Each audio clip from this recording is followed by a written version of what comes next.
হয়েছিল। আর আমি তোমাদের দীপিকা, কেমন আছো তোমরা সবাই? আশা করছি খুবই ভালো আছো, আর আমিও খুব ভালো আছি। দেখো বিয়ে বাড়ির ফাইনাল লুক কেমন লাগছে তোমরা অবশ্যই কমেন্ট করে বলবে। আর নিচেই আছে দিদি, কিছু ফটো তুলে নেবো আর তোমাদেরকে দেখাবো কেমন লাগছে দিদিকে। তো চলো। তোমরা দেখতেই পাচ্ছ দিদি এখন ফটোশুট করছে, আর আমি দেখছিলাম, সবাই দেখছিল দাঁড়িয়ে দাঁড়িয়ে।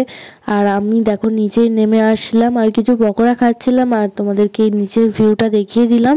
আর দেখো তোমাদের সাথে কথা বলতে বলতে আমাদের বর মশাইও এন্ট্রি নিয়ে নিয়েছে।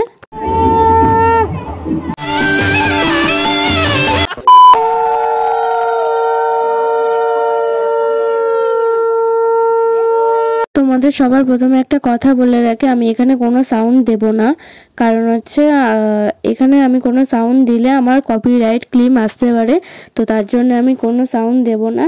দেখো আমি খুবই ছোট ইউটিউবার, তার জন্য আমার ফেসটাকে আমি বারবার ক্যামেরার সামনে আনতে পারিনি, তো তোমরা কিছু মনে করো না। তো তোমরা সবাই খুব ভালো করে দেখো আর এনজয় করো। আরে সরে যাও, আমাদের তুলতে দাও।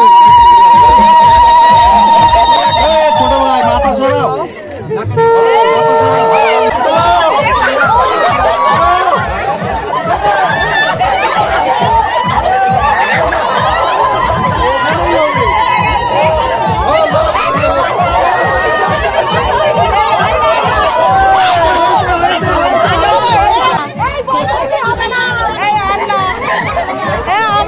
বিশ্বাস করো গাইস, আর পাচ্ছি না, অনেকক্ষণ ধরে দাঁড়িয়ে দাঁড়িয়ে বিয়ে দেখছি। আর দিদির বিয়ে আরম্ভ হবে 10:45 থেকে লগ্ন ছিল, আর আমি আর পাচ্ছিলাম না, তাই সোজা মেন কোর্সে চলে এসেছি। আর এখানে অনেক কিছু আইটেম ছিল, তো আমি বেশি কিছু খাইনি, শুধু ফ্রাইড রাইস আর চিলি চিকেন, মিষ্টি পাঁপড় এইগুলোই খেয়েছি। আর লাস্টে ছিল আইসক্রিম, সেটা খেয়েই চলে গিয়েছিলাম আবার দিদির ওখানে। তো গিয়ে দেখলাম বিয়ে শেষ হয়ে গেছে, এখানে কিছু নিয়ম কানুন আছে সেগুলো মানে পালন হচ্ছে। দিদি জামাইবাবু সবাই মিলে খেলছিল, তো তোমরা দেখো।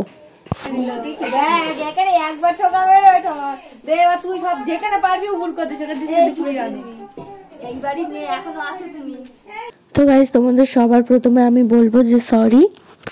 তো আমি কালকে ভিডিও শ্যুট করতে পারিনি, কারণ এতটাই রাত হয়ে গিয়েছিল, আমি ঘুমিয়ে পড়েছিলাম। তো আমার এই ছোট্ট বিয়েবাড়ির ব্লগটাকে ভালো লেগে থাকলে অবশ্যই একটা লাইক কমেন্ট শেয়ার করে দিল। বাই।